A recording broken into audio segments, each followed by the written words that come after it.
They hurt my mama. She's dying." The room fell silent. Glasses clinked to a stop. Every eye turned. But the man she had chosen to beg was no ordinary stranger. He was the most feared Shadow King in Detroit, and what he did next, no one in that room would ever forget. If this story touched your heart, take a moment to reflect on the quiet power of kindness, especially when no one else chooses to show it. Share your thoughts in the comments and tell us where you're watching from. Which city and country are you in, and what time is it there right now? It's always amazing to see how stories like this connect people from all over the world. Is it United States, London, maybe Canada, Jamaica, South Africa, or anywhere we want to know? And tell us what you learned at the end of this video. If moments like this remind you of the beauty of humanity, please like the video and subscribe to our channel so you don't miss more powerful stories that celebrate compassion, courage, and the simple acts of kindness that can change a life. October 2025, Detroit, Michigan. The city wore autumn like a worn coat, chilly winds slicing off the Detroit River carrying the faint metallic tang of industry long faded, now mixed with the sharper scent of rain-soaked asphalt and distant wood smoke. Inside Harlan's Prime, the upscale steakhouse on Woodward Avenue stood as a defiant island of opulence amid the city's patchwork of revival and ruin. Polished mahogany panels gleamed under recessed amber lighting, casting long, warm shadows across leather booths and white linen tables. Crystal stemware caught flickers from low candles, and the low murmur of power deals blended with the quiet sizzle from the open kitchen. Waitstaff, in crisp black uniforms, moved like silent chess pieces, knowing exactly who sat, where, and why. At the corner table, farthest from the entrance, always that table, Jack Harlan presided. 55, broad-shouldered, fair-skinned, his once dark hair now silver at the temples, he wore a charcoal wool suit cut sharp enough to remind everyone it cost more than most people's monthly rent. A heavy gold watch glinted on his wrist as he lifted a glass of single malt scotch, the ice clinking softly. His dark eyes scanned the room with the habit of a man who had survived decades by seeing everything before it saw him.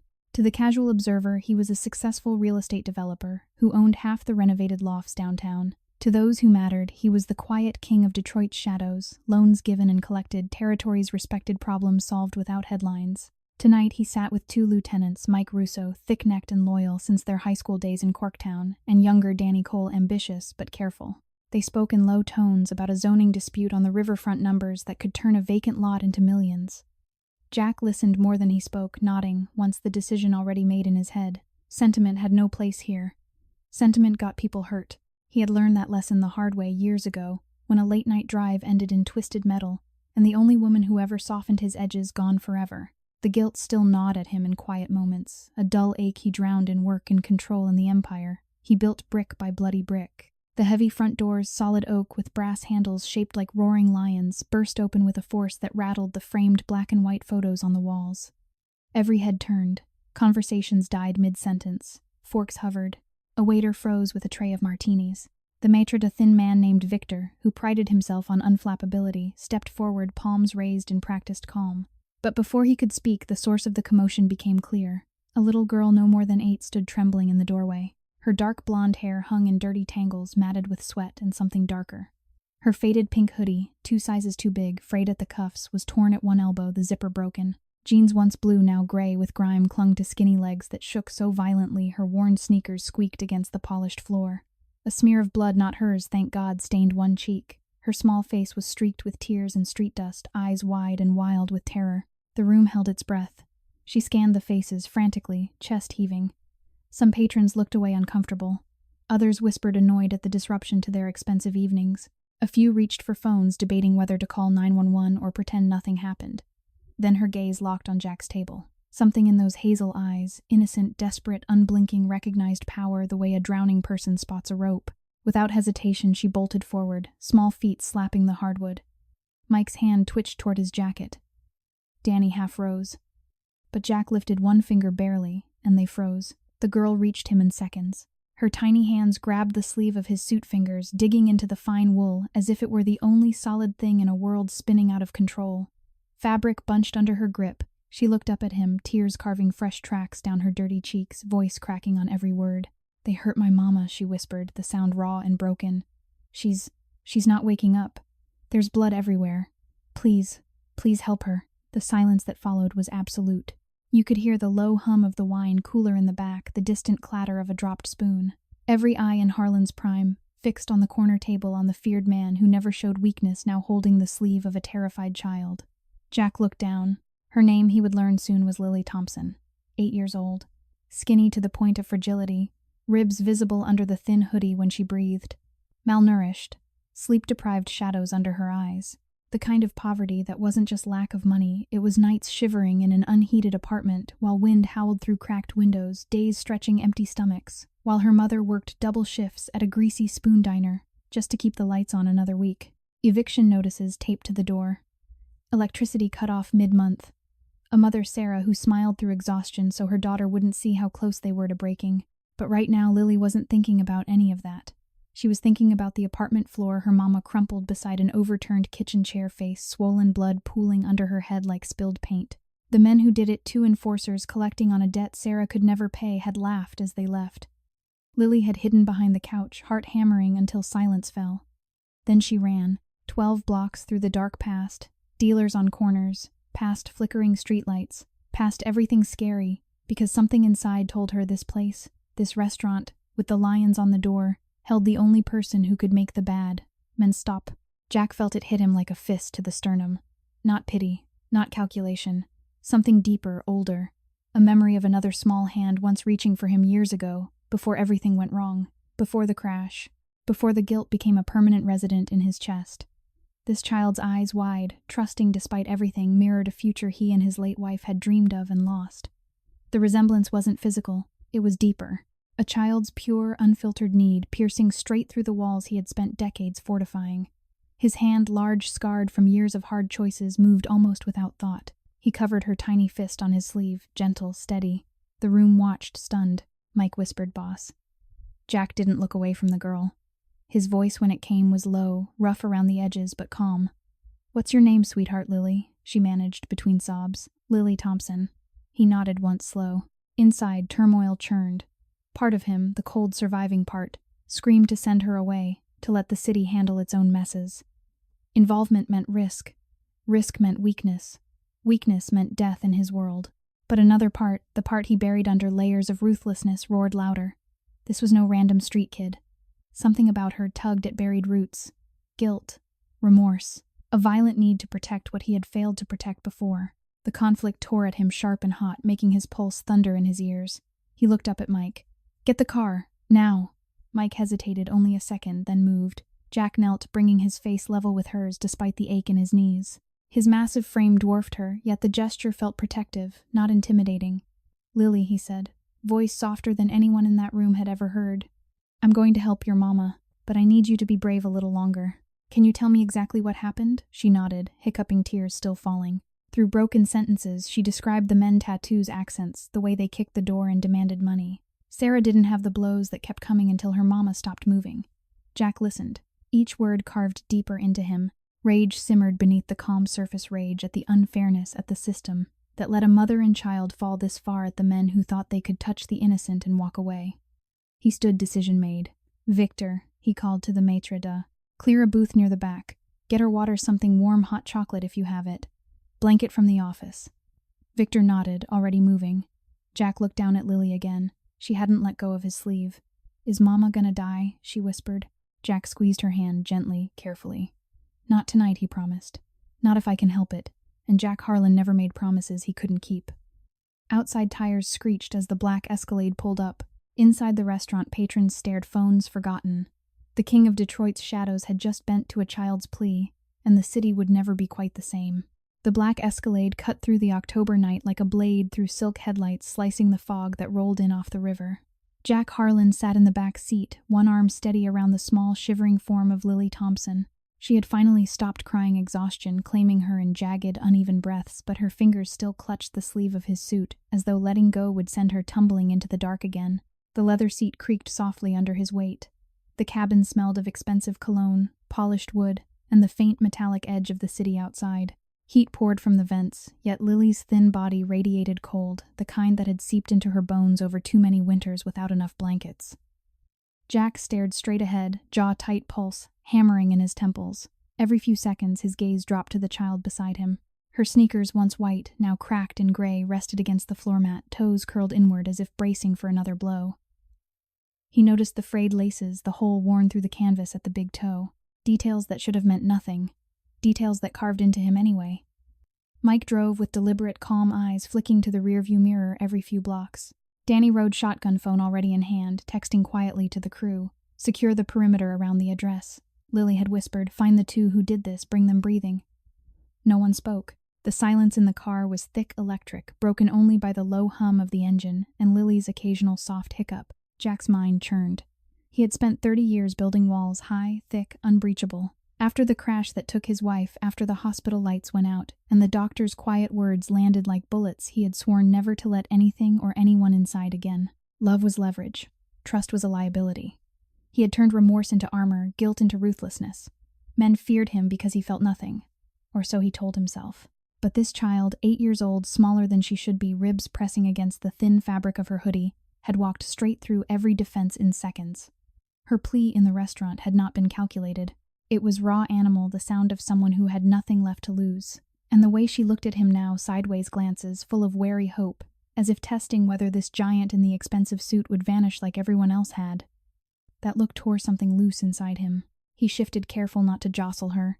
His free hand, scarred knuckles, heavy silver ring rested on his knee fingers, flexing unconsciously. The city blurred past, boarded up storefronts tagged with faded graffiti, sodium streetlights flickering over potholed streets, clusters of men on corners watching the Escalade roll by with hard assessing eyes. Jack knew those looks. He had given them himself once, back when he was young and hungry, and the world seemed determined to crush him. Lily stirred. Her voice came small, almost lost under the engine. Mister, are we almost there? Jack swallowed. His throat felt raw. 2 more blocks, sweetheart. She nodded once, then pressed her cheek against his arm. The contact was slight, barely there, yet it landed like a blow. Warmth against cold, trust against decades of isolation. Inside Jack, the conflict raged, violent tearing. Part of him wanted to stop the car, hand her to a social worker, walk away clean. The other part, the part that had never quite healed, screamed to shield her, to burn the world down if that's what it took to keep her safe. The Escalade slowed. They turned onto a narrow side street lined with sagging 2-story brick buildings, windows dark or boarded chain-link fences, leaning like tired soldiers. Lily pointed with a trembling finger. That one. Upstairs. Number 12. The building looked condemned, paint peeled in long strips. A single bulb burned over the entrance, buzzing and flickering. Trash bags slumped against the wall, split open by raccoons or desperation. Jack's stomach twisted. This was not a place people lived. This was a place people survived. Mike killed the engine. Danny stepped out first, scanning the shadows, hand resting near his hip under the jacket. Jack opened his door, then reached for Lily. She hesitated, only a heartbeat, then let him lift her. She weighed almost nothing. Malnutrition, exhaustion, fear. He carried her against his chest like something fragile and irreplaceable. They climbed the stairs in silence. The railing wobbled. Each step creaked. Smells hit them in layers, mildew, old cooking grease, something sour and human. At the top, the door to apartment 12 hung ajar, splintered around the lock. Jack set Lily down gently. She swayed, dizzy from shock and hunger, one hand clutching his pant leg for balance. Wait here, he murmured. He pushed the door open with his foot. The single room was devastation. A small kitchen table lay on its side, 2 legs broken. A single wooden chair overturned. Dishes shattered across cracked linoleum. In the far corner, beside a sagging couch patched with duct tape, Sarah Thompson lay motionless on the floor. Dark hair fanned across the boards. Face swollen, one eye nearly shut. Blood had dried in a wide, sticky pool beneath her head. Her chest rose and fell, shallow, ragged, but still moving. Lily made a small broken sound and tried to run forward. Jack caught her shoulders firm but gentle. Stay back, Lily. Let me see. He knelt beside Sarah, pulse weak but present. Breathing labored. Bruises bloomed across her arms, her ribs. Defensive wounds on her forearms, deep purple, fresh. She had fought, hard, and lost. Jack's vision narrowed. Rage, cold, precise, rose in him like tidewater, but beneath it, remorse surged sharp and nauseating. This woman, this mother, had been reduced to this bleeding on a filthy floor while her child ran through the night for help. Because of money, because of debts she could never repay, because the city chewed up people like her and spit them out. He stood, pulled out his phone. Mike. Dr. Ramirez. Tell him it's priority. General Hospital, Trauma Bay. Now. Mike nodded, already dialing. Jack turned back to Lily. She stood frozen in the doorway, eyes huge, face pale. Shock had set in, her small body trembling violently, knees buckling. She reached for him instinctively. Jack crossed the room in 2 strides and scooped her up again. She buried her face in his shoulder, silent sobs shaking her frame. I tried to stop them, she whispered against his neck. I yelled. I threw things. But they were so big. Jack's arms tightened around her. The words sliced deeper than any blade ever had. You did everything you could, he said, voice rough. You got help. That's what matters. He carried her back down the stairs, past the broken door, past the flickering bulb. Outside, the night air bit colder. Danny waited by the Escalade, expression grim. 2 blocks over, Danny said quietly. We spotted them. Same description. They're drinking in a dive on Jefferson. Bragging. Jack's jaw clenched. Bring them to the warehouse on the east side. Alive. Danny nodded. Jack settled Lily in the back seat again, wrapping her in the wool blanket Victor had thrust into his hands at the restaurant. She curled into it like a wounded animal, eyes glassy. As the Escalade pulled away, Jack looked back at the crumbling building. Lights flickered in other windows. Neighbors who had heard the noise, seen the men done nothing. The unfairness of it burned in his chest. Sarah had worked 16-hour shifts at the diner, smiling through exhaustion, counting pennies for rent and groceries. She had chosen her daughter over heat, over food, over safety, and the world had punished her for it. Jack's hand rested on Lily's back, feeling the rapid flutter of her heart. The guilt that had lived in him for years, the guilt over his wife's death, over every choice that led to that night, twisted into something new. Not just remorse, responsibility, a fierce burning need to fix what he could. He looked down at the child who had chosen him out of everyone in that crowded restaurant to trust. Her small hand had found his sleeve and refused to let go, and in that moment the walls he had built so carefully cracked wider. The Escalade accelerated toward the hospital sirens, distant in the night. Jack Harlan, wealthy, powerful, untouchable, felt something shift inside him, violent and irreversible. He was no longer just protecting his empire. He was protecting what mattered. And nothing, not rival crews, not old debts, not the ghosts of his past, would stand in his way. The Escalade accelerated away from the crumbling apartment building tires, hissing over wet pavement as rain began to fall in earnest, cold, steady October drops that turned the Detroit streets into black mirrors. Inside the vehicle, the cabin felt smaller now, the air thick with the scent of damp wool from Lily's blanket, the faint copper tang of blood that had transferred from her cheek to Jack's sleeve, and the low, steady rumble of the teepeed engine. Jack Harlan sat rigid, one arm still wrapped protectively around the child, the other hand clenched into a fist on his knee. His gold watch caught stray light from passing street lamps, flashing like a warning. Lily had gone quiet again, her small body pressed against his side head, resting on his chest. Every few breaths, she shuddered a leftover tremor from shock, from hunger, from the nightmare she had just lived through. Jack could feel the rapid flutter of her heart against his ribs, fragile as a trapped bird. He kept his movements slow, deliberate, afraid that any sudden shift might frighten her more. Yet inside him, the storm raged louder than ever. He had made decisions that changed lives before territories claimed debts, called in men sent away never to return. Those choices had been cold, calculated, necessary. This was different. This was impulse wrapped in fury, wrapped in something he could barely name. Protectiveness. Responsibility. A violent, aching need to shield this one small life from the cruelty that had already marked it so deeply. He glanced down at her. Lily's eyes were half-closed lashes clumped with dried tears.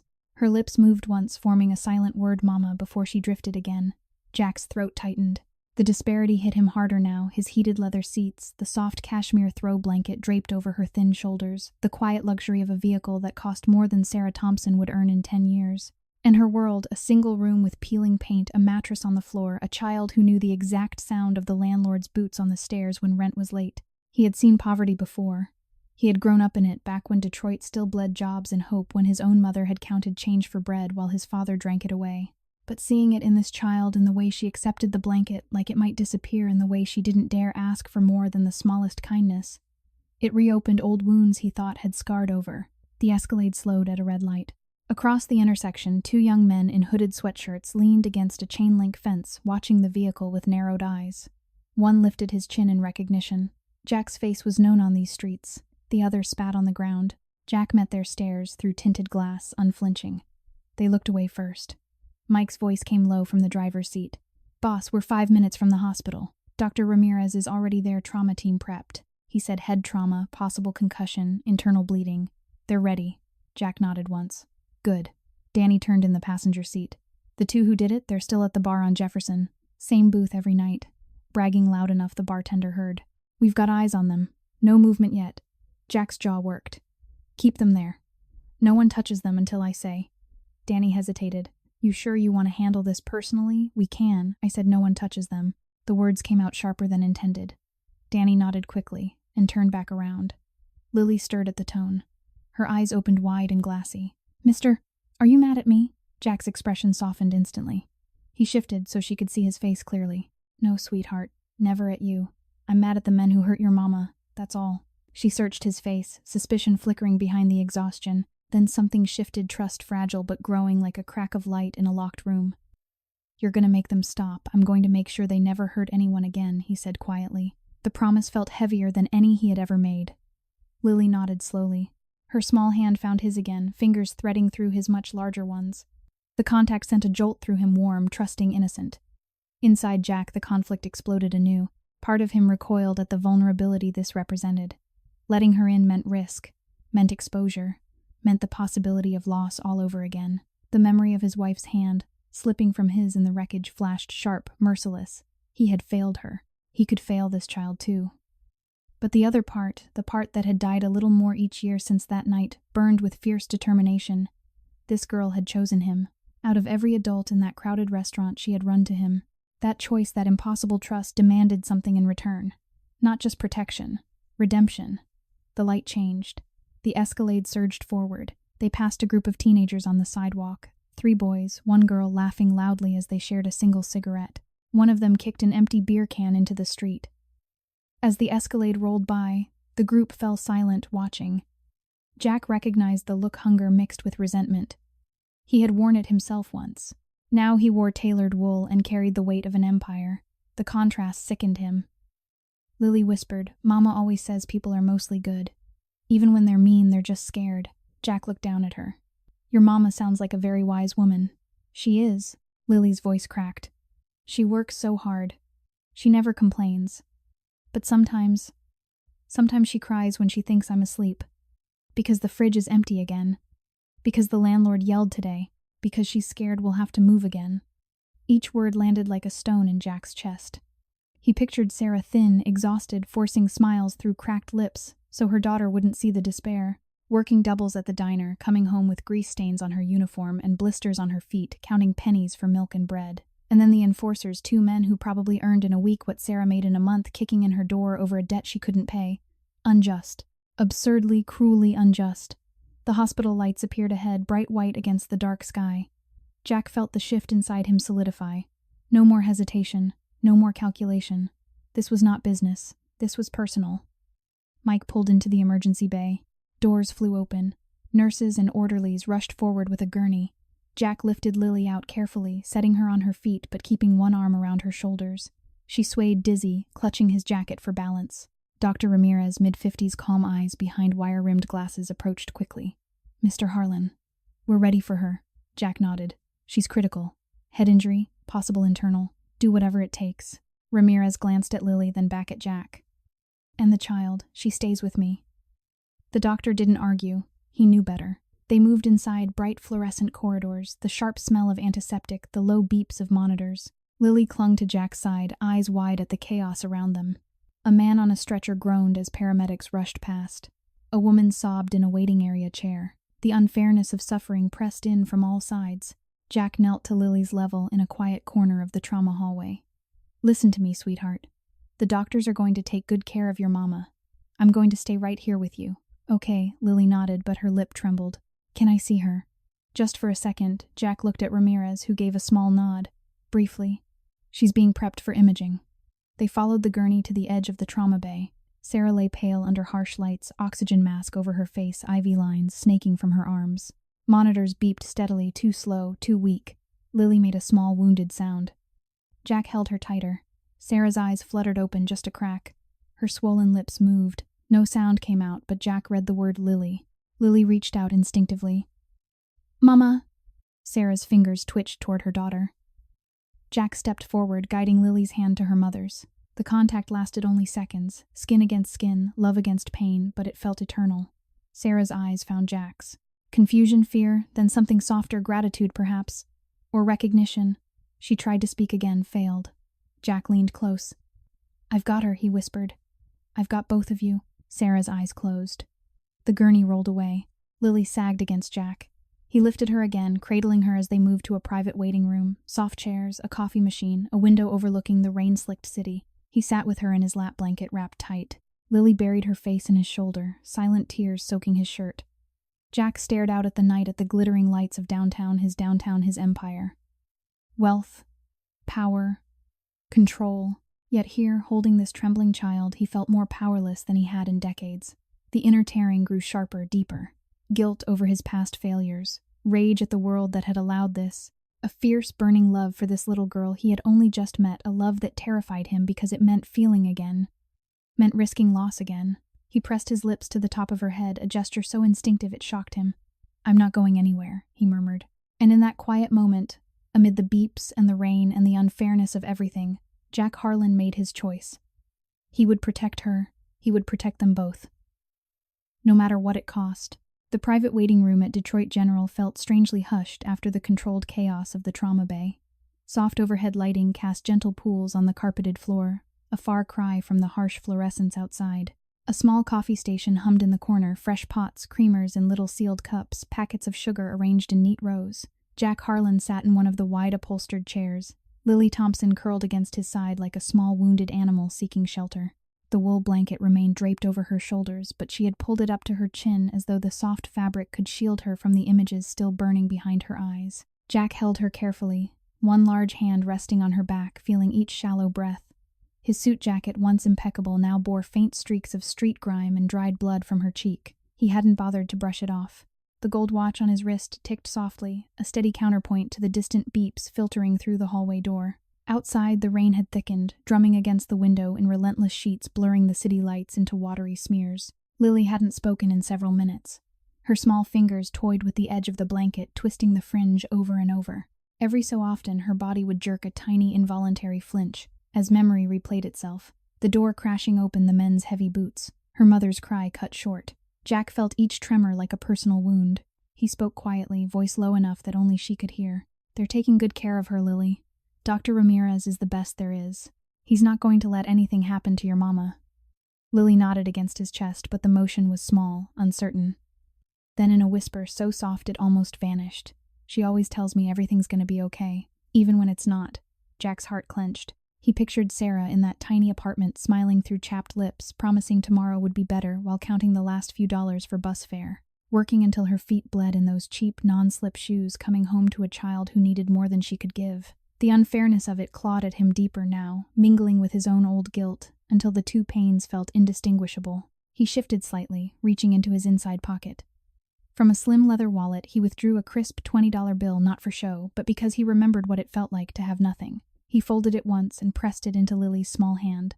"For when you're hungry later," he said. "Hospital food isn't great, but there's a vending machine down the hall. Or we can order something real." Lily stared at the bill as though it were foreign currency. Her fingers closed around it, slowly trembling. "Mama says we don't take money we didn't earn." Jack swallowed hard. "Your mama's right. But tonight you earned it by being brave. By coming to find help. That's work no one else could do." She looked up at him, then really looked. Her hazel eyes, still red-rimmed, searched his face with a mixture of fear and dawning wonder. Suspicion lingered there, the wariness of a child who had learned too young that grown-ups could disappear or turn cruel. But beneath it, something warmer flickered: curiosity, hope, the tiniest spark of trust. Before she could respond, the door opened. A nurse entered, middle-aged, kind-faced, carrying a small tray with a juice box, a packet of crackers, and a cup of warm broth. "Thought the little one might need something gentle," she said softly. She set the tray on the low table, then hesitated, glancing at Jack. "Mr. Harlan, there's a girl outside. Says she's a friend of Lily's. Won't leave until she sees her." Jack's brow furrowed. "Name Mia. She's insistent." Lily sat up straighter. "Mia, she must have followed me." "Please, mister, can she come in?" Jack nodded to the nurse. "Bring her." Moments later, the door opened again. Mia was 9, perhaps a little taller than Lily, but just as thin, sharp elbows, hollow cheeks, dark hair pulled back in a messy ponytail. Her denim jacket was faded, almost white at the seams, sneakers duct-taped at the toe. She stepped inside warily, eyes darting from the expensive furniture to Jack's broad shoulders, then to Lily. Relief flooded her face when she saw her friend. Mia Lily slid off Jack's lap and ran to her, throwing her arms around the other girl. Mia hugged back fiercely, but her gaze never left Jack. It was guarded hard, the look of someone who had seen too many promises broken. "Who's he?" Mia asked, voice low and edged. Lily pulled back. "He's helping Mama. He brought us here. He's nice." Mia's eyes narrowed. Nice. She looked Jack up and down, tailored suit, heavy watch, the quiet authority that clung to him like expensive cologne. Men like him don't help people like us for free. What's he want? Jack remained seated, hands resting loosely on his knees. He met Mia's stare evenly, without anger. Nothing, he said simply. Your friend needed help. I gave it. Mia snorted softly, a sound too cynical for a 9-year-old. Yeah, right. Lily tugged at Mia's sleeve. He promised Mama's gonna be okay, and he gave me money for food. Real food. Mia's expression flickered, hunger warring with distrust. She looked at the tray on the table, at the untouched crackers and juice. Her stomach growled audibly. She flushed, embarrassed. Jack stood slowly, towering over both girls, but keeping his posture open, non-threatening. There's enough for both of you, he said. Sit. Eat. I'll step out if it makes you more comfortable. Mia hesitated. Pride battled need. Need won. She sat on the edge of the chair, pulling Lily down beside her. They opened the crackers with careful fingers, sharing each one. Jack moved to the window, giving them space, pretending to watch the rain while every sense remained tuned to them. Behind him, quiet conversation drifted. He really brought you here, Mia whispered. Yeah, carried me when I couldn't walk straight. Mia glanced at Jack's back. You sure he's not gonna, want something later? Lily shook her head. He's different, I can tell. Jack's chest tightened. Different. The word landed like a verdict. He had spent decades being feared, respected, avoided. Being seen as different, as safe, felt foreign, almost painful. His phone buzzed softly. He stepped into the hallway to answer. Danny's voice, Boss, we've got movement. The 2 enforcers just left the bar, heading toward the east side, probably the warehouse district. They're not alone. 3 more joined them. Looks like word spreading that someone's asking questions. Jack's grip on the phone tightened. Follow them. Discreet. No contact yet. He ended the call and returned to the room. The girls had finished the crackers. Lily was sipping broth from the cup, careful not to spill. Mia watched him with narrowed eyes, but the hostility had dulled slightly, replaced by wary curiosity. Lily set the cup down. Mister, thank you. For everything.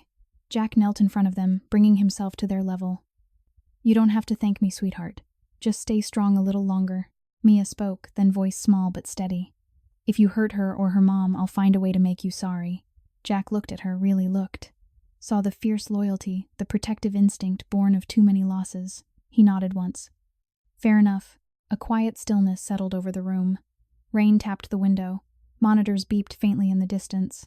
Lily leaned against Mia, exhaustion pulling at her again. Jack watched them, 2 small figures against the vast unfairness of the world, and felt the tearing inside him reach a new intensity. Guilt for every year he had profited from the same desperation that had nearly destroyed them. Remorse for the wife he couldn't save. A fierce, burning love for this child who had trusted him when she had every reason not to. And beneath it all, resolve. He would end this tonight. No more absurd cruelties. No more children running through the dark for help that might never come.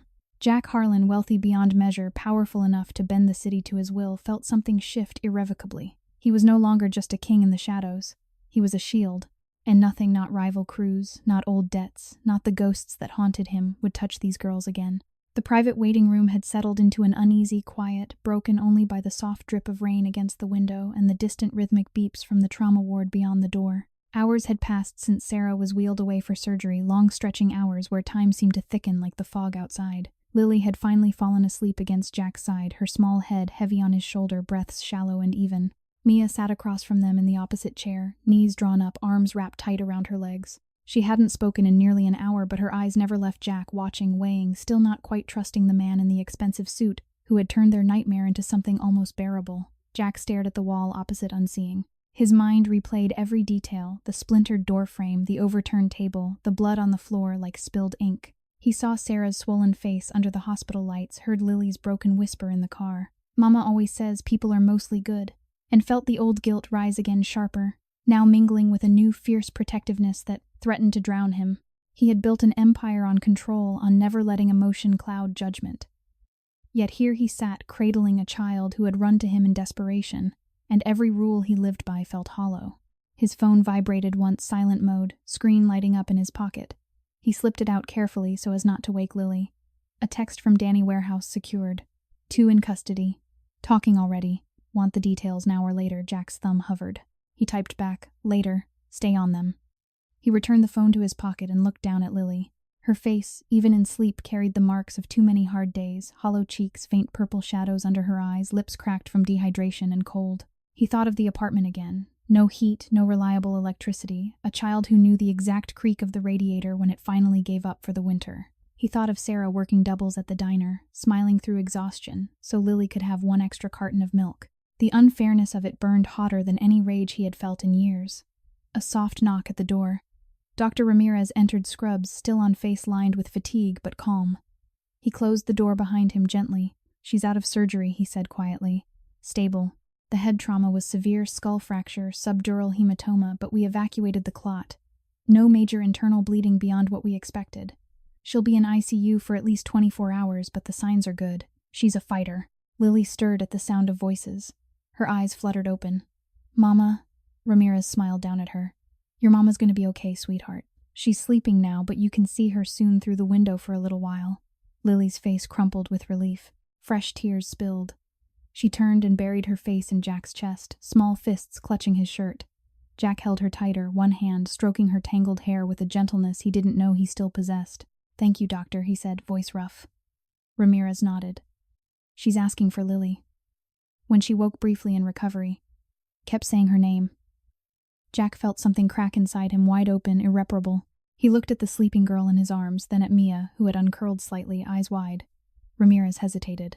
"There's something else. When we went through her personal effects standard procedure, the nurse found an old photograph in her wallet. Thought you should see it." He handed Jack a small creased color photo. Jack took it. The image showed a younger Sarah, maybe 25, standing on a Detroit riverfront boardwalk at sunset. She was laughing, head thrown back, hair loose in the wind. Beside her stood a man, taller, broader, fair-skinned, dark hair, still untouched by silver. He had his arm around her waist, smiling in a way Jack hadn't smiled in decades. Him. 9 years ago. A single night, brief, reckless, a moment of weakness after too many years of solitude. Sarah had never asked for anything after. Never called. Never told him she was pregnant. She had carried their child alone, raised her alone, protected her from the world he lived in. The room tilted. Jack stared at the photo pulse thundering in his ears. The dates aligned. The hazel eyes, Lily's eyes, were his mother's eyes. The stubborn set of her chin. The way she had run straight to him in the restaurant, as though some buried instinct had recognized him before reason could. Lily was his daughter. His. The realization hit like a physical blow, sharp, breathless, numbing. Guilt surged, violent and overwhelming. All these years she had struggled, cold nights, empty cupboards, fear of eviction, while he sat in heated offices, drove armored vehicles, collected debts from people just like Sarah. He had a child who had suffered because he had never known, because Sarah had chosen to shield her from his life. He felt dizzy, the world narrowing to the small photo trembling in his hand. Remorse, old familiar remorse, twisted into something new, shame so deep it burned. He had failed his wife. Now he had failed his daughter before she was even born. Lily lifted her head, sensing the change. "Mister, what's wrong, Jack?" Forced his expression smooth. He slipped the photo into his inside pocket close to his heart and met her eyes. "Nothing, sweetheart. Just good news about your mama." Mia frowned, suspicious again. "You look like you saw a ghost." Jack managed a small, tight smile. "Maybe I did." He stood carefully, lifting Lily with him. She wrapped her arms around his neck without hesitation, now trust blooming fast, fierce, passionate in its intensity. She didn't know the truth yet, but her small body pressed against his as though she had always belonged there. "Let's go see her," he said. They walked the corridor in silence, Mia trailing close behind, watchful. At the ICU window, a nurse pulled back the curtain. Sarah lay under bright lights, bandaged head monitors blinking steadily. Her face was still swollen, but color had begun to return. Her eyes opened slowly. "Found Lily first. Baby." Lily pressed her palms to the glass. "Mama, I'm here. I'm okay. This man, he helped us." Sarah's gaze shifted to Jack. Recognition dawned, slow, shocked, then something softer. Tears welled. She lifted a trembling hand, fingertips brushing the glass toward him. Jack stepped closer. His voice, when it came, was barely above a whisper. "I didn't know."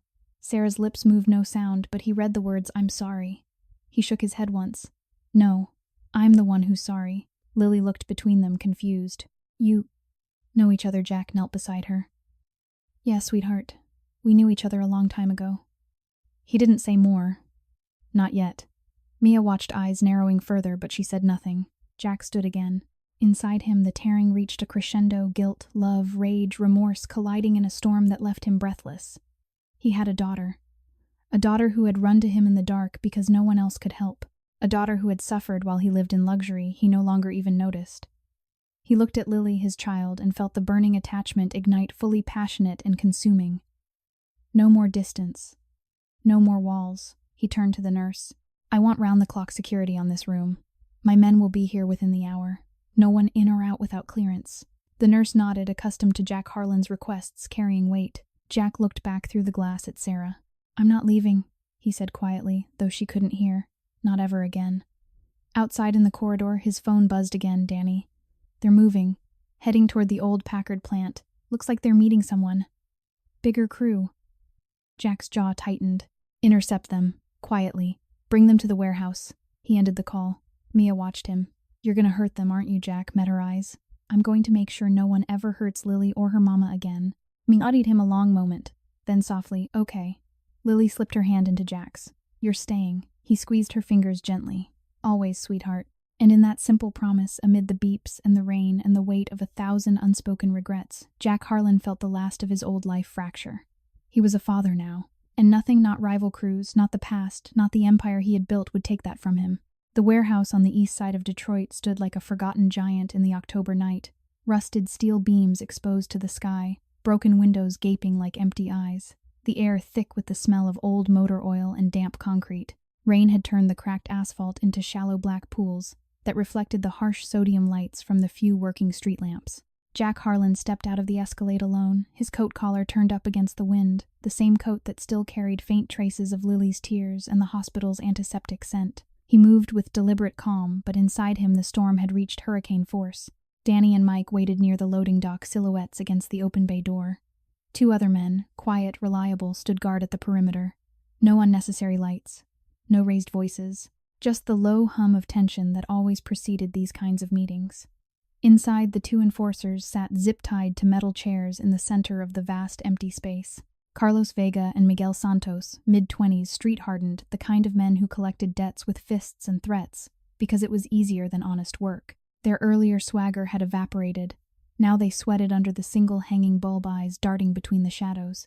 Jack approached slowly, footsteps echoing. He stopped a few feet away, hands in his pockets. You know who I am, he said quietly. Carlos swallowed. Yeah, Harlan. Look, man, we didn't know she had a kid. It was just business. Protection money. She was behind Jack, lifted one hand. The gesture was small, but it silenced the room. He pulled a folded piece of paper from his inside pocket, the crayon drawing Lily had made earlier that evening while waiting at the hospital. A simple sketch, a woman with long hair, surrounded by flowers, a small girl holding her hand, and above them in wobbly letters the word hope. Lily had pressed it into his palm before falling asleep, whispering, "Give it to Mama when she wakes up." Jack unfolded it carefully and held it up so both men could see. This is what you almost took from her, he said. A mother, a daughter, a chance to hope. Miguel shifted uncomfortably. We didn't mean you beat a woman unconscious in front of her 8-year-old child, Jack continued, voice low and even. Over a debt that wouldn't cover one night in the hotel I own downtown. You laughed when you left. The bartender heard you. Carlos tried defiance one last time. It's how things work. You know that. You're in the same game. Jack's eyes darkened. Not anymore. Not like this. He folded the drawing again and tucked it back into his pocket over his heart. Then he turned slightly, addressing Danny without looking away from the 2 men. Tell them what we found out. Danny stepped forward. The debt wasn't even theirs to collect. It was passed down from another crew 3 months ago. They doubled the interest without telling her. She paid what she could, every week. But they wanted more. So they made an example. Jack looked back at Carlos and Miguel. An example. To a single mother who works 16-hour shifts at a diner so her daughter can eat. Who chooses between heat and groceries. Who smiles through exhaustion so her kid doesn't know how close they are to the street. The words hung heavy. Miguel looked down at the floor. Carlos's bravado cracked. Jack continued, softer now, but no less dangerous. I want names. I want the man who gave the order. And I want every dollar you've taken from that neighborhood in the last year. Every cent. Carlos opened his mouth, then closed it. Miguel spoke instead, voice shaking. It goes up the chain. We don't keep records. We just... Then you're going to help me find the chain, Jack said. Or you're going to wish you had. A long silence followed.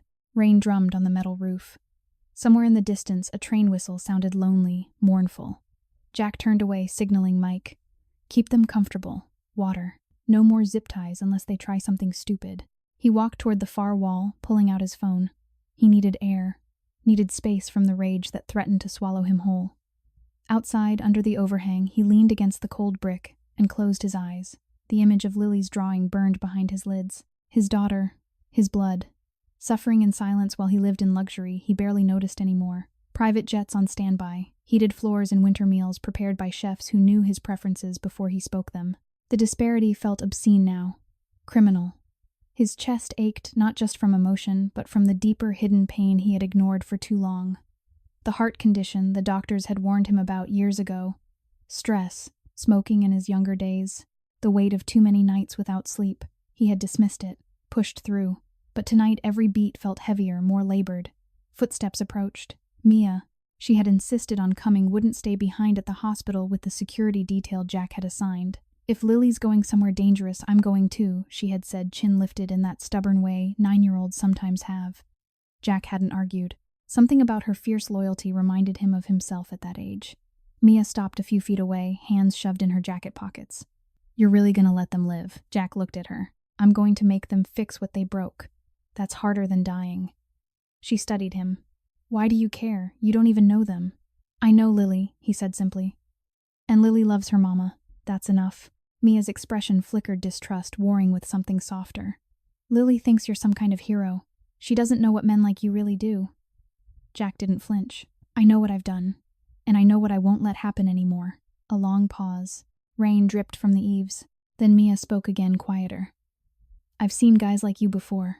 Promise the world. Then disappear when things get hard. Or worse. Jack met her eyes. I'm not disappearing. She searched his face.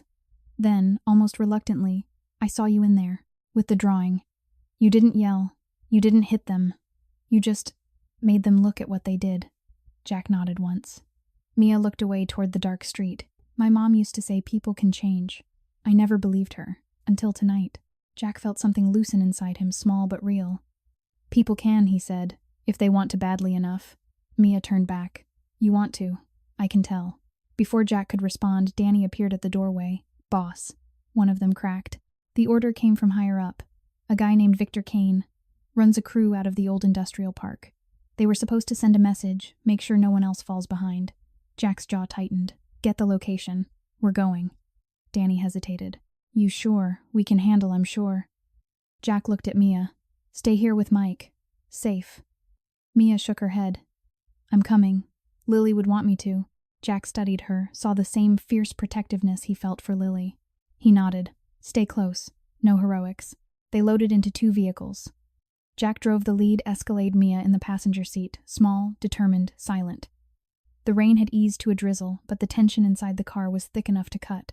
They reached the industrial park 20 minutes later, abandoned factories, chain-link fences, sagging weeds, pushing through cracked pavement. Victor Kane's crew had set up in an old auto parts warehouse, lights on inside, music thumping faintly. Jack parked a block away. He turned to Mia. You wait here, engine running. If anything happens, drive straight back to the hospital. No arguments. Mia nodded, eyes wide but steady. Jack stepped out, coat flapping in the wind. Danny and 2 others flanked him as they approached the side entrance. Before they reached it, the door burst open. 3 men stepped out, Victor Kane in front, flanked by mid-30s, slicked-back hair, expensive watch that didn't match the rundown surroundings. Harlan Victor said, spreading his hands. Didn't expect a personal visit. Jack stopped 10 feet away. Your men beat a woman tonight. Nearly killed her. Business. She owed. We collected. Jack's voice dropped. She's done paying. Everyone in that neighborhood is done paying. And you're going to make it right. Victor laughed short, sharp. You don't run my streets, Harlan. Not anymore. Jack took 1 step closer. I'm not asking. The air crackled. Victor's men shifted hands near waists. Jack's men mirrored them. Then Victor's smile faded. You really want to do this over some broke waitress? Jack's answer was quiet, deadly calm. She's not just some waitress. She's family. Victor blinked. Since when? Since always, Jack said. A long silence. Rain dripped from the eaves. Victor looked at his men, then back at Jack. Saw the resolve. Saw the numbers. Saw something else, something unbreakable. He raised his hand slowly. Fine. We'll talk terms. Jack didn't move. No terms. You walk away from that neighborhood. You return every dollar, and you never come back. Victor stared. Then slowly he nodded. Jack turned away, back to the Escalade, back to Mia. She watched him approach, eyes wide. Sometimes the fight's already won when they see you mean it. Mia looked at him, really looked. Then softly, you meant it. Jack started the engine. Yeah, I did. And as they drove back toward the hospital, back toward Lily, back toward the family, he had only just discovered the tearing inside him reached a new depth. Love for his daughter, remorse for the years lost, rage at the world that had let her suffer, determination to make it right. He glanced at Mia in the passenger seat, small, fierce, beginning to trust. And for the first time in decades, Jack Harlan felt something close to peace. The road ahead was still long, but he was no longer walking it alone. The hospital corridor outside Sarah's ICU room had grown quieter as the night deepened into early morning. Fluorescent lights buzzed overhead, casting pale, steady glows on the linoleum floor. Jack Harlan sat on a hard plastic chair just beyond the glass partition, elbows on his knees, hands clasped loosely in front of him. Lily slept fitfully on the narrow bench beside him, her head in his lap, small body wrapped in the wool blanket that still carried the faint scent of his cologne and the steakhouse's wood smoke. Mia had finally dozed off too, curled in the chair opposite, one arm draped protectively over Lily even in sleep. Jack hadn't moved in hours. His eyes remained fixed on the glass, watching the slow rise and fall of Sarah's chest beneath the thin hospital sheet. Monitors blinked green and blue numbers he didn't fully understand, but trusted because Dr. Ramirez had said they were improving. Every few minutes, a nurse slipped in to check vitals, adjust an IV drip, or note something on the chart. Each small action felt like a lifeline, fragile, precious, the only thing keeping the world from tilting again. He should have been exhausted. Instead, he felt hyper-alert, every nerve exposed. The revelation in the photograph still burned behind his ribs. Lily was his daughter. 8 years of her life, 8 birthdays, 8 winters, 8 seasons of hunger and fear had passed without him knowing, without him protecting, without him even existing in her world except as a shadow she had instinctively run toward when everything else failed.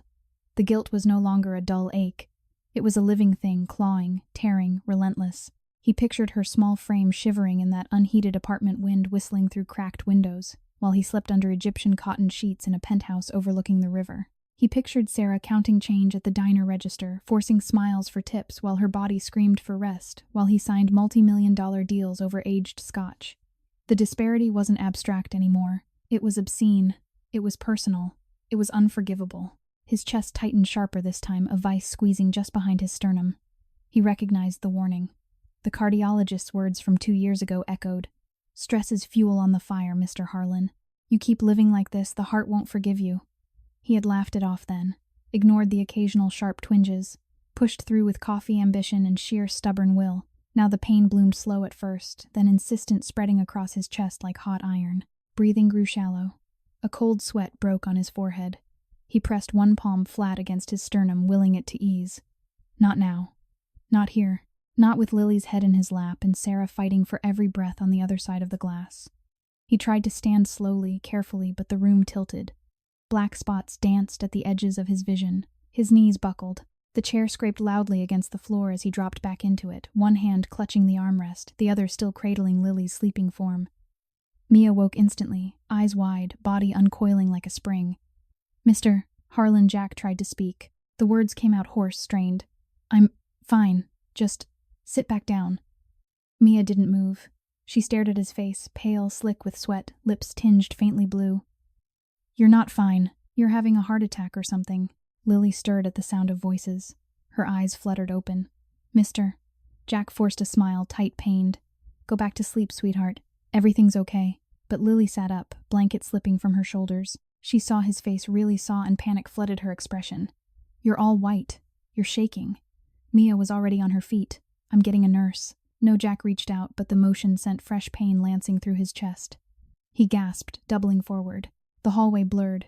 Voices seemed far away. Lily's small hands grabbed his sleeve, same desperate grip she had used in the restaurant. Don't leave us, please," Mia sprinted down the corridor, shouting for help. Nurses rushed in, 2, then 3. One pressed a button on the wall. Alarms sounded sharp, insistent. Jack felt hands on him, checking pulse, loosening his tie, easing him down onto the bench. Lily clung to his arm, tears streaming. "Don't go," she sobbed. You promised you'd stay."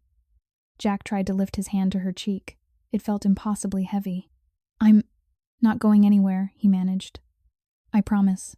The world narrowed to pinpoints, Lily's tear-streaked face, Mia's fierce, frightened eyes, the cold press of oxygen mask against his skin. As paramedics arrived with a crash cart, he heard fragments. Chest pain. Possible MI. Get him to cath lab. History of CAD. Then Lily's voice, small, desperate, cutting through the chaos. Do something. He saved us. You have to save him. Jack's vision tunneled. Pain roared. But beneath it, clearer than anything, the burning love for this child he had only just found. His daughter. The one who had run to him in the dark. The one who trusted him when the world had given her every reason not to. He reached weakly for her hand. She caught it, small fingers wrapping around his with surprising strength. I'm sorry, he whispered. For everything. I didn't know. Lily shook her head violently. Don't be sorry. Just stay. Please stay. Mia pushed past a nurse, dropping to her knees beside Lily. He's gonna be okay, she said, fierce certain, as though willing it into truth. He has to be. Jack's eyes met Mia's, saw the same protective fire he felt for Lily. Saw trust beginning to take root. Saw a future where these two small lives weren't alone anymore.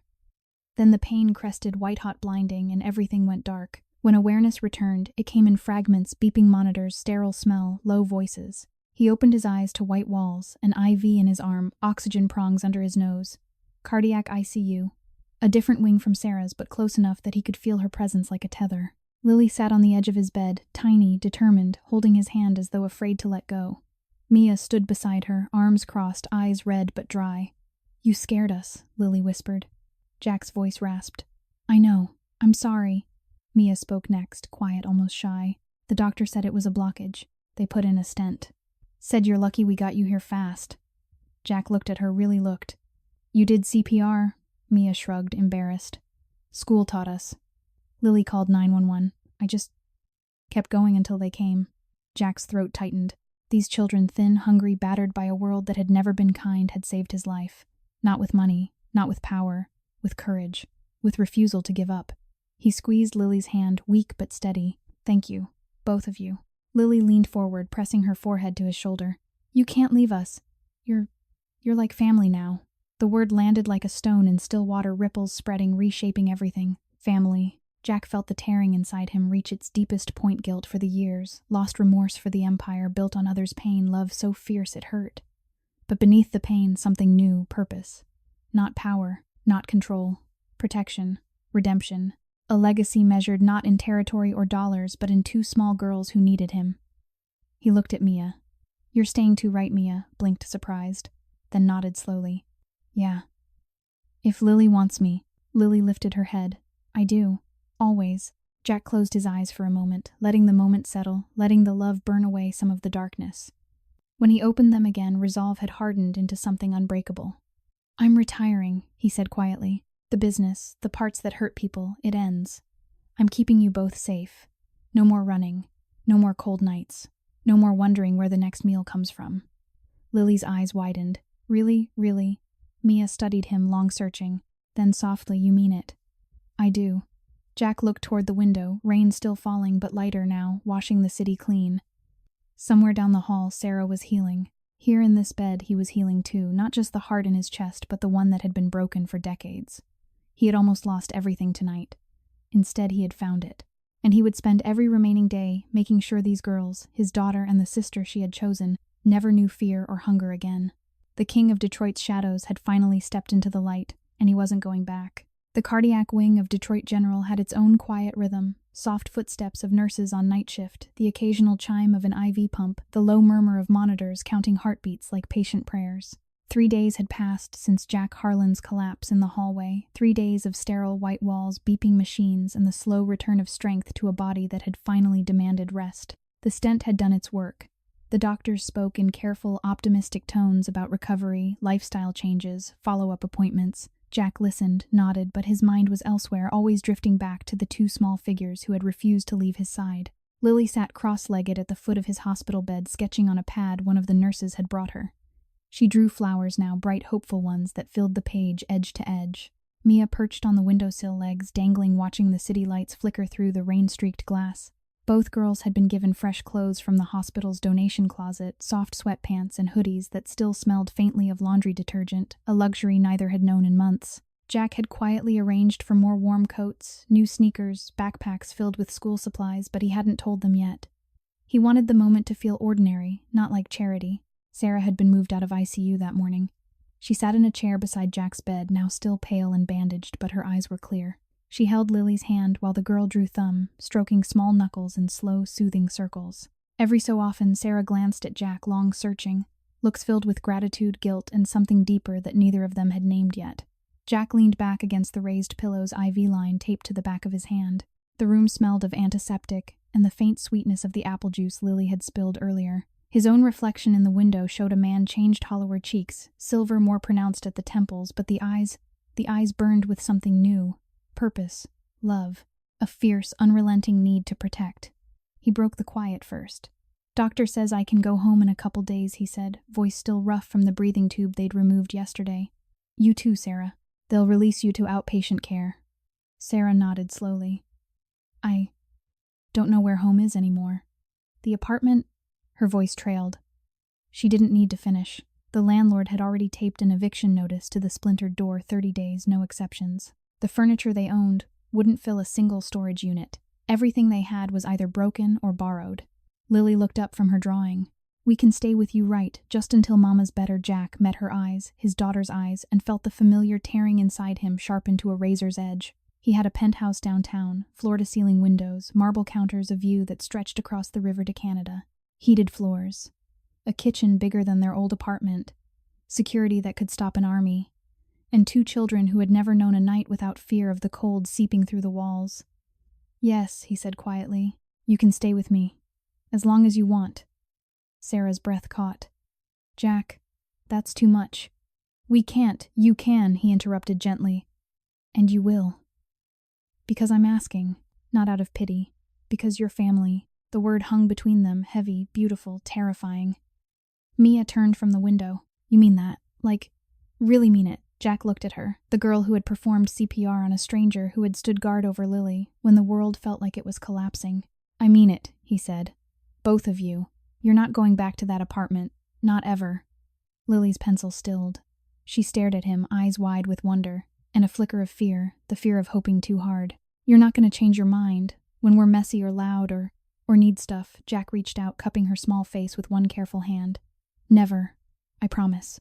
Tears welled in Lily's eyes. She threw herself forward, wrapping her arms around his neck. Jack held her close, careful of the IV line, breathing in the clean, childish scent of her hair.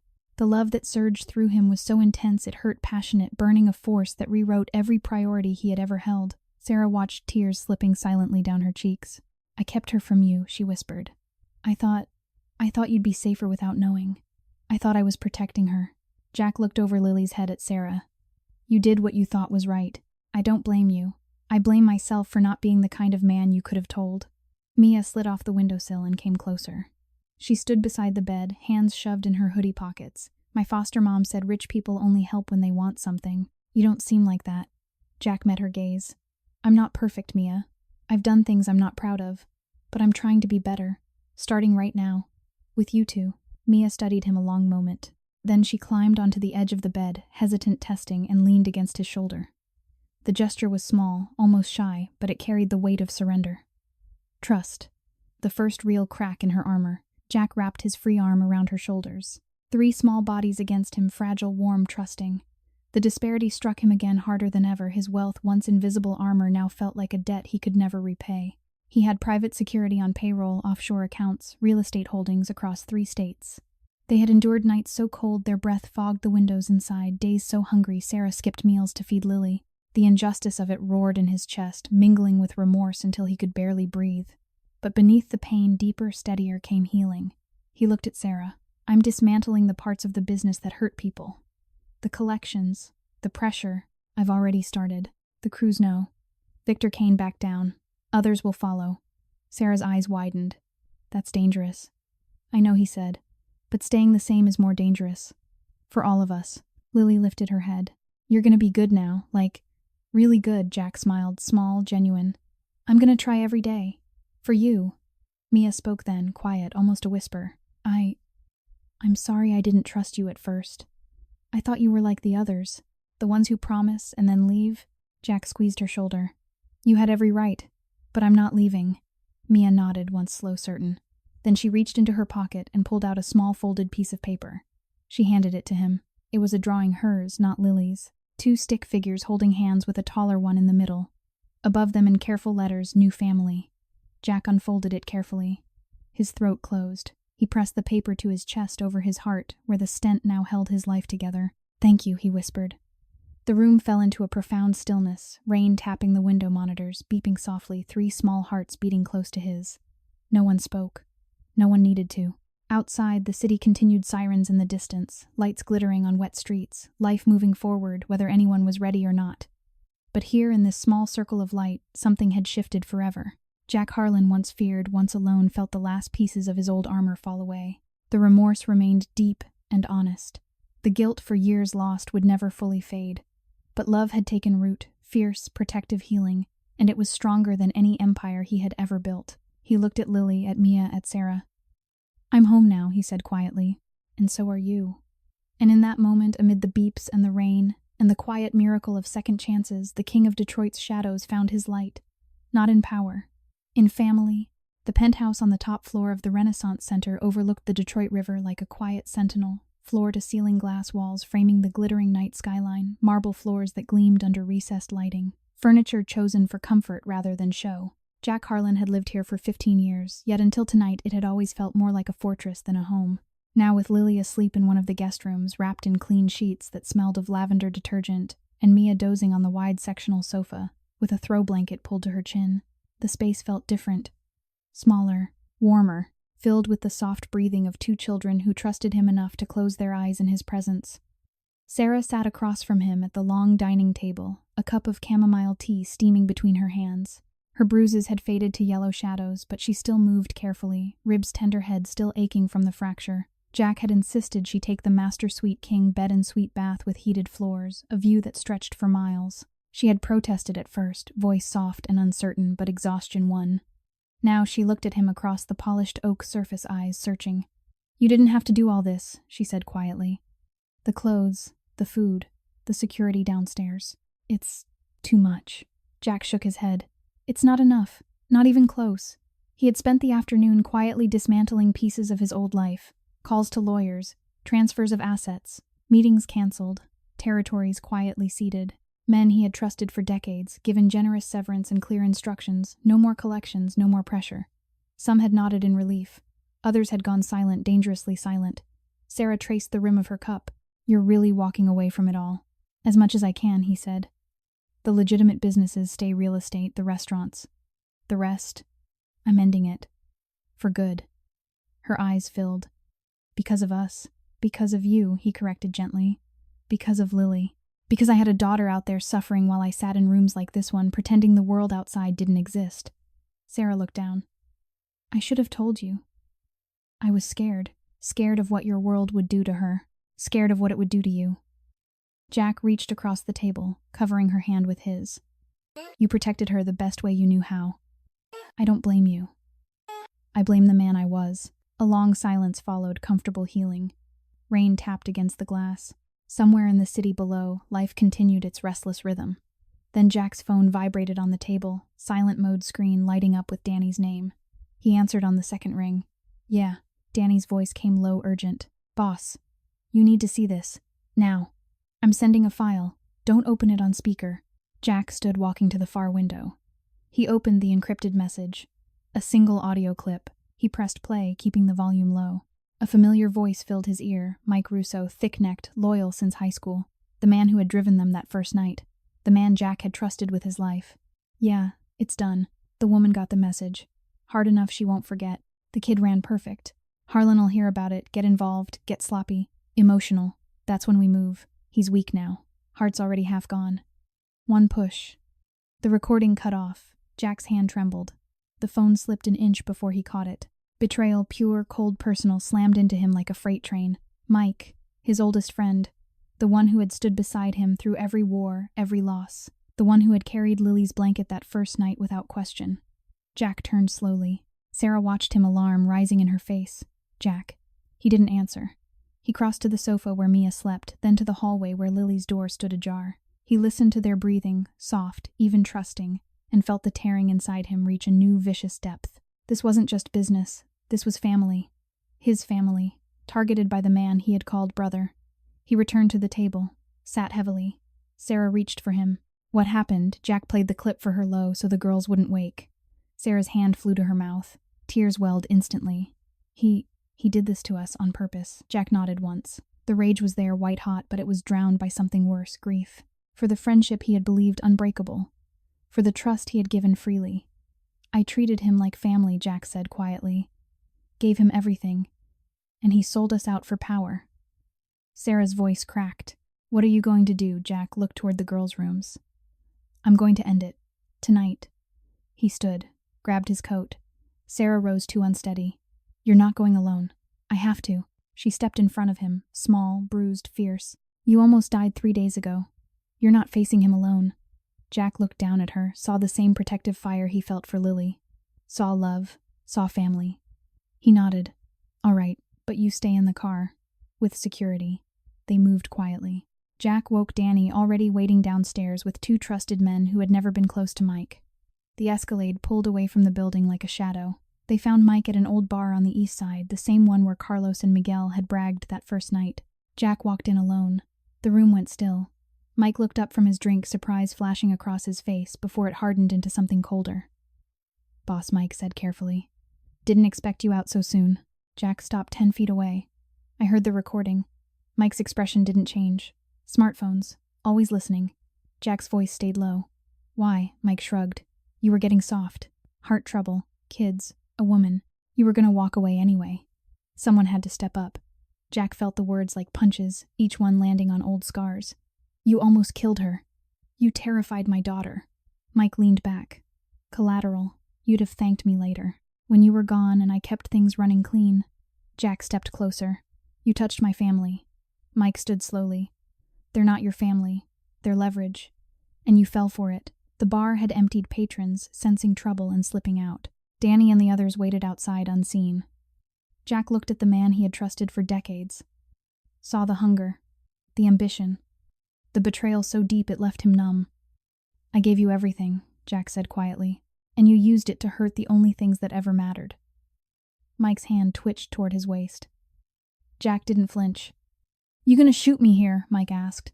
In front of witnesses, Jack shook his head. No. I'm going to let you walk away. But you're done.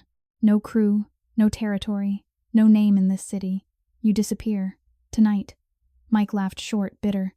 You think I'll just go? Jack met his eyes. I think you know what happens if you don't. A long silence. Mike searched Jack's face, saw the resolve, the exhaustion, the unbreakable love that had changed him. Mike exhaled. You really are done. I am. Mike looked around the empty bar, then nodded, once slow defeated. He walked past Jack's shoulder, brushing his and out into the rain.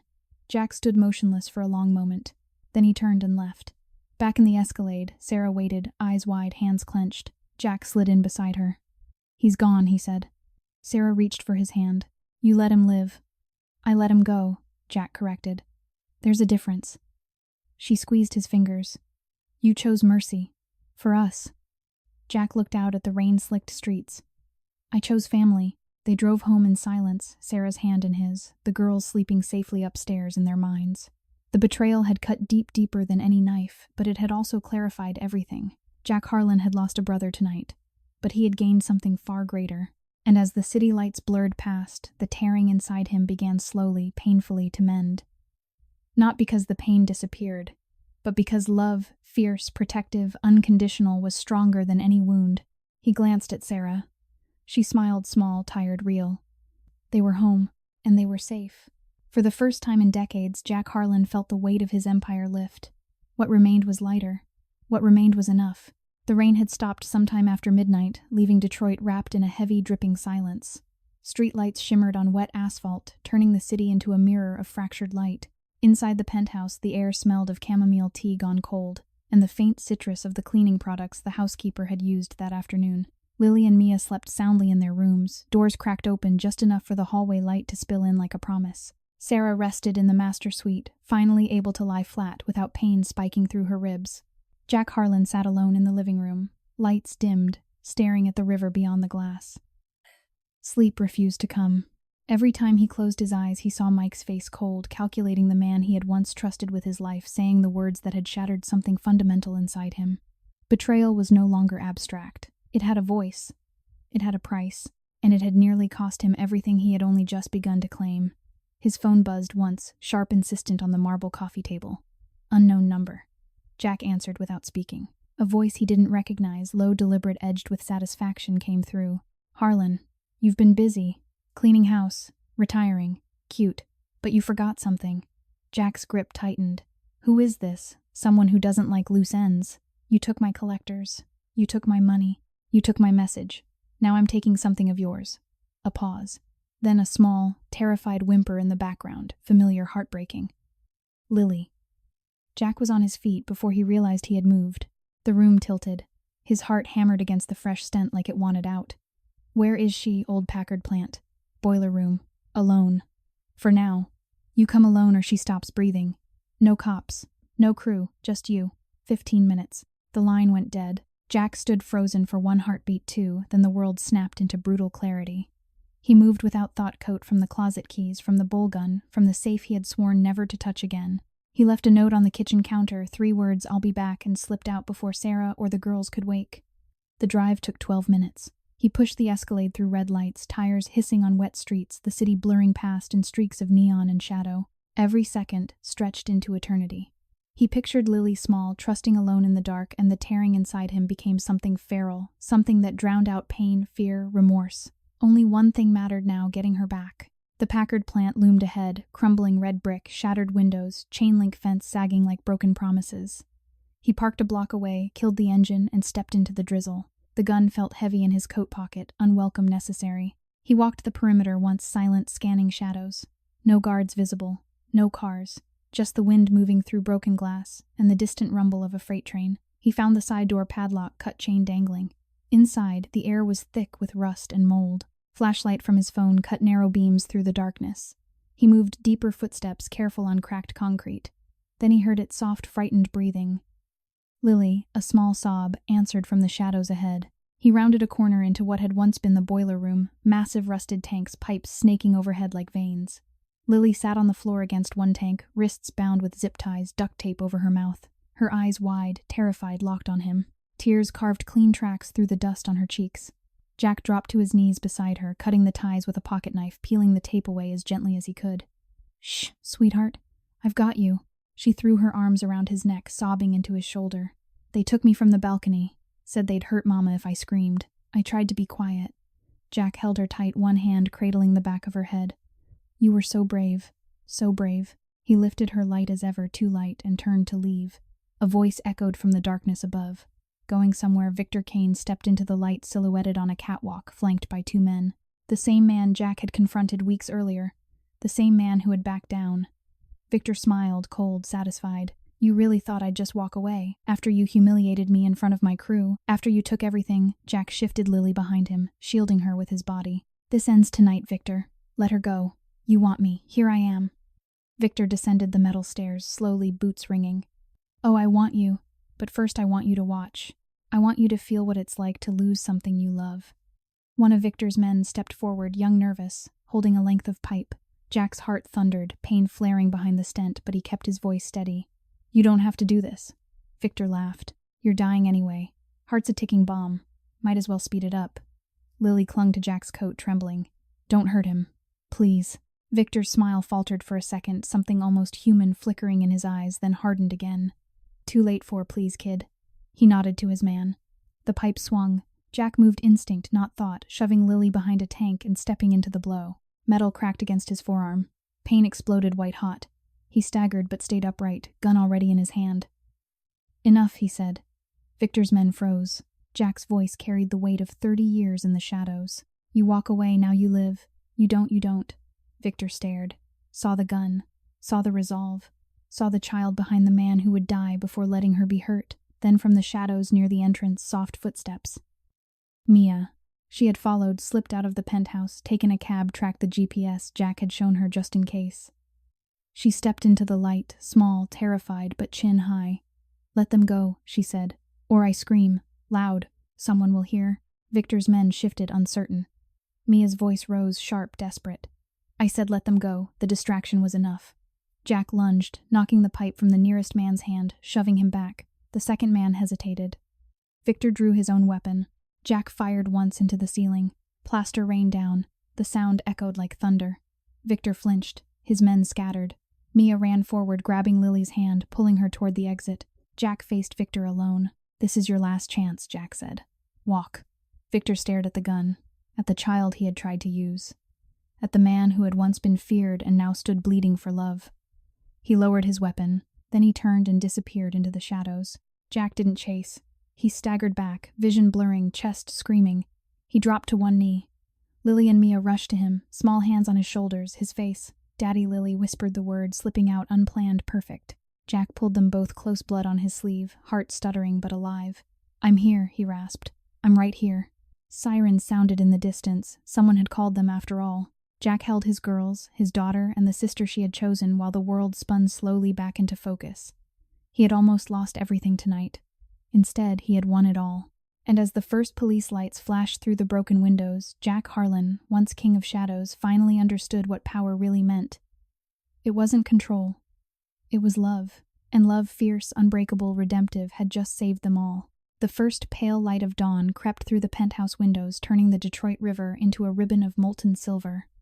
Rain from the night before still clung to the glass in slow, silent trails. Inside, the air carried the soft scent of fresh coffee brewing in the kitchen and the faint lavender of clean linens from the girls' rooms. Jack Harlan stood at the floor-to-ceiling window, one hand resting against the cool pane, the other pressed lightly to his chest, where the new stent kept his heart beating steady. He wore yesterday's shirt sleeves, rolled collar open because changing clothes felt trivial after a night when everything that mattered had nearly been lost. Lily and Mia slept in the guest suite down the hall, doors open, nightlights glowing softly. Sarah rested in the master bedroom, finally able to breathe deeply without pain. The security team Jack had doubled after the Packard plant incident patrolled the building perimeter below, quiet, professional, no longer enforcing fear but protecting peace. Jack turned from the window and walked to the kitchen. He poured 4 mugs of coffee black for himself, a little milk for Sarah, hot chocolate for the girls when they woke. Small rituals. Ordinary acts that now felt sacred. Sarah appeared in the doorway, robe cinched, tight hair loose around her shoulders. She looked younger in the morning light, less like the exhausted woman who had once counted pennies for bread, more like the girl he had met 9 years ago on a summer evening by the river. "You didn't sleep," she said softly. "Not much." Jack handed her a mug. Their fingers brushed. The touch lingered. Couldn't. She took a sip, then set the mug down. "Jack, last night, when Victor had Lily, I thought I had lost her, and then I thought I had lost you. Again." He looked at her, really looked. Saw the faint scar near her temple, the way her hands still trembled slightly when she remembered the apartment floor. Saw strength forged in years of cold nights, empty cupboards, nights when wind howled through cracked windows, while she held Lily close so the child wouldn't feel the chill alone. "I almost didn't make it back," he admitted. "The pain. It was worse than before. But I kept hearing her voice, calling me Daddy, telling me not to leave." Sarah's eyes filled. She said it without thinking. "It just came out." Jack nodded. And it felt right, like something that had been waiting to be said for 8 years. They stood in silence for a long moment, two people who had once shared a single night, then lost each other to fear and circumstance, now standing in a kitchen that cost more than Sarah had earned in a decade. The disparity still stung him. Marble counters, heated floors, a view that stretched across 2 countries, while she had once wrapped Lily in every blanket they owned, just to keep the cold at bay. The remorse remained deep and honest, but love had grown taller than guilt. Footsteps padded down the hallway. Lily appeared first, hair tangled, wearing one of Jack's oversized t-shirts as a nightgown, rubbing sleep from her eyes. Mia followed close behind, protective, as always, hand on Lily's shoulder. Lily stopped when she saw them. Then she ran small bare feet, slapping marble, and threw herself against Jack's legs. "You came back," she whispered into his shirt. "You promised, and you came back." Jack knelt, gathering her close. "Always, sweetheart. Always." Mia stayed a step behind, arms crossed, but her eyes were softer now. "You're bleeding again," she said, pointing to the bandage on his forearm from the pipe blow. Jack glanced down. "Just a scratch. Nothing a bandage can't fix." Mia studied him. "You could have died. For real this time." "I know." She stepped closer, hesitant then decisive, and wrapped her arms around his neck from the side. "Don't do it again." Jack held them both, his daughter and the girl who had become her sister in every way that mattered. "I won't. I've got too much to live for now." Sarah joined them, kneeling too. 4 people in a quiet circle on a marble floor that had once known only solitude. No one spoke for a long time. just breathing, just being. Later, after breakfast, pancakes and fresh fruit and hot chocolate with extra marshmallows, Jack took the girls to the balcony. The city stretched below, waking slowly. Cars moved like toys. Lights flickered off in office towers. Lily leaned against the railing, small hands gripping iron. "Is this our home now?" Jack crouched beside her. "If you want it to be." Mia looked up at him. "Forever, forever," Jack said. "And I'm going to adopt you, Lily. Officially. Papers are already being drawn up. Sarah's okay with it. And Mia, you're welcome here always. As long as you want. As family." Mia's eyes widened. She looked at Lily, then at Sarah standing in the doorway, then back at Jack. "You mean, like a sister, for real, for real?" Mia swallowed hard. Then she stepped forward and hugged him tight, fierce, the way only a child who had never dared hope could hug. Jack held her chest aching, not from the heart condition, but from something fuller, something whole. That afternoon, Jack met with his lawyers in the study, doors closed, voices low. He signed documents that transferred assets, dissolved certain holdings, funded community centers in the neighborhoods he had once profited from. He established trusts for Lily, for Mia, for Sarah, enough that neither girl would ever know hunger or cold again, enough that Sarah could rest, heal, maybe even dream again. When the lawyers left, Jack walked to the living room, where the girls played a board game on the rug, laughing, arguing over rules ordinary and perfect. He stood in the doorway and watched. Love, regardless of skin color, regardless of past mistakes, regardless of wealth or poverty, had found him here. In a child's laughter, in a brave girl's trust, in a mother's quiet strength. Wealth could buy buildings, but only compassion could build a home. And in that quiet moment, Jack Harlan understood the deepest truth: no empire ever mattered as much as this. The days that followed were gentle, mornings of pancakes and school drop-offs, afternoons of park walks and homework help, evenings of stories read aloud, voices blending in the soft lamplight. Jack taught the girls self-defense, not for fighting, but for confidence. They taught him joy not in power, but in presence. Sarah healed. Slowly, beautifully. She began volunteering at a local shelter, helping women like she had once been. Jack supported her work quietly, funding programs, never seeking credit. One evening, as autumn deepened and leaves turned gold along the river, Jack sat with Lily on the balcony.